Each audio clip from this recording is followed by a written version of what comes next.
ജനപ്രിയ പ്രഖ്യാപനങ്ങളുമായി യുഡിഎഫിന്റെ പ്രകടന പത്രിക അല്പസമയത്തിനകം പുറത്തിറക്കും. മുഴുവൻ തദ്ദേശ സ്ഥാപനങ്ങളിലും പ്രകടന പത്രിക പുറത്തിറക്കാനൊരുങ്ങിയാണ് LDF. ദേശപ്പോരിൽ ചിത്രം തെളിയുമ്പോൾ ഏറ്റവും പുതിയ അപ്ഡേറ്റുകളുമായി ഞങ്ങളുടെ റിപ്പോർട്ടർമാർ എല്ലാ ജില്ലകളിൽ നിന്നും തയ്യാറാണ്. ഫസ്റ്റ് ഓൺ റിപ്പോർട്ടർ, തദ്ദേശ തെരഞ്ഞെടുപ്പിൽ ജനപ്രിയ പ്രഖ്യാപനങ്ങളുമായി യുഡിഎഫിന്റെ പ്രകടന പത്രിക. ആശാ വർക്കർമാർക്ക് പ്രത്യേക അലവൻസ് നൽകുമെന്നും തൊഴിലില്ലായ്മ പരിഹരിക്കാൻ പഞ്ചായത്ത് തലത്തിൽ പദ്ധതികൾ തയ്യാറാക്കുമെന്നും പത്രികയിൽ വാഗ്ദാനമുണ്ട്. വീടില്ലാത്തവർക്ക് സുരക്ഷിത താമസമൊരുക്കും. വീട് നിർമ്മിക്കുന്നതുവരെ വാടകയ്ക്ക് വീടൊരുക്കും. റോഷിബാൽ വിവരങ്ങളുമായി. റോഷിബാൽ, എന്താണ് യുഡിഎഫിന്റെ പ്രകടന പത്രിക? എന്തെല്ലാം ജനപ്രിയ വാഗ്ദാനങ്ങളുണ്ട്? ഇപ്പോൾ ആശമാരുടെ കാര്യത്തിലാണെങ്കിൽ യുഡിഎഫ് ഭരിക്കുന്ന തദ്ദേശ സ്ഥാപനങ്ങളിൽ നേരത്തെ തന്നെ ആശമാർക്കുള്ള സഹായം ഈ സമരകാലത്ത് പ്രഖ്യാപിച്ചിരുന്നു. അതിലൊരു കൃത്യമായ രൂപം നൽകുകയാണോ ഈ പ്രകടന പത്രിക?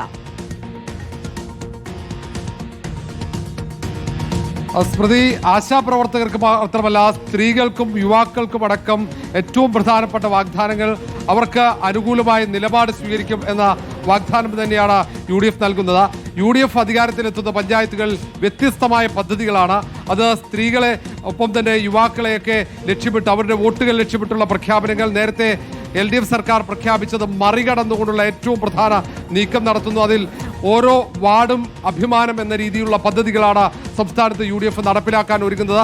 തദ്ദേശ സ്വയംഭരണ സ്ഥാപനങ്ങൾ അധികാരത്തിലെത്തിക്കഴിഞ്ഞാൽ ഓരോ വാർഡിലും വീടുകൾ ഇല്ലാത്തവർ ഉണ്ടാകില്ല. എല്ലാവർക്കും വീട് ഉറപ്പിക്കും, എല്ലാവർക്കും തൊഴിൽ ഉറപ്പിക്കും. ആ തരത്തിലുള്ള പ്രധാനപ്പെട്ട നീക്കങ്ങൾ, അയ്യങ്കാളി തൊഴിലുറപ്പ് പദ്ധതി അടക്കം, അതിലടക്കം കൃത്യമായി 100 ദിവസം തൊഴിൽ ഉറപ്പിക്കുന്ന രീതിയിലുള്ള പ്രവർത്തനങ്ങൾ തദ്ദേശ സ്വയംഭരണ സ്ഥാപനങ്ങളുടെ ഭാഗത്തുനിന്നുണ്ടാകും. വീടില്ലാത്തവർക്ക് സുരക്ഷിതമായി വീടൊരുക്കും. വീടൊരുക്കുന്നതുവരെ വാടകയ്ക്ക് വീട് പഞ്ചായത്ത് വാങ്ങി ആ വീട്ടിൽ ഇവരെ താമസിപ്പിക്കും. ചോർന്നൊലിക്കുന്ന വീടുകളിൽ ഒരാൾ പോലും കഴിയേണ്ട സാഹചര്യം ഉണ്ടാകില്ല എന്ന പ്രഖ്യാപനമാണ്. ഇതിനൊപ്പം തന്നെയാണ് യുവാക്കൾക്ക് തൊഴിൽ വാഗ്ദാനം നൽകുന്നത്. ആശാപ്രവർത്തകർക്ക് കൃത്യമായി അലവൻസ്, പ്രത്യേക അലവൻസ് പഞ്ചായത്ത് തദ്ദേശ സ്വയംഭരണ സ്ഥാപനങ്ങൾ നൽകും. 2000 രൂപ അലവൻസ് നൽകുമെന്ന പ്രഖ്യാപനം. ഇങ്ങനെ തുടങ്ങിയ ജനപ്രിയ പ്രഖ്യാപനങ്ങളാണ് ഈ മാനിഫെസ്റ്റോയിലുള്ളത്. കാരണം ഇനി നിയമസഭാ തെരഞ്ഞെടുപ്പാണ്. നിയമസഭാ തെരഞ്ഞെടുപ്പിന് ഈ മാനിഫെസ്റ്റോ അടിസ്ഥാനമാക്കി ഇതിന്റെ തുടർച്ചയായിരിക്കും നിയമസഭാ തെരഞ്ഞെടുപ്പിൽ UDFന്റെ പ്രകടന പത്രിക. അതിന്റെ കൃത്യമായ സൂചനകൾ കൂടിയുണ്ട്.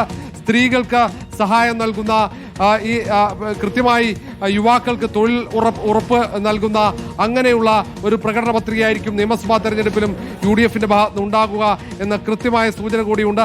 അല്പസമയത്തിനകം തന്നെ കൊച്ചിയിൽ പ്രതിപക്ഷ നേതാവ് UDF ചെയർമാൻ ഇത് പ്രകാശനം ചെയ്യും. സ്വരാജിലൂടെ സ്വരാജ് എന്ന പ്രഖ്യാപനമാണ് UDF നടത്തുന്നത്. ഏതായാലും ഈ തവണ വലിയ പ്രതീക്ഷ UDFനുണ്ട്. ആ പ്രതീക്ഷയ്ക്കൊത്തുയരുന്ന വാഗ്ദാനങ്ങൾ UDFന്റെ പ്രകടന പത്രികയിലുണ്ടെന്നാണ് മനസ്സിലാക്കുന്നത്. സ്മൃതി, ശരി, റോഷിബാലാണ്.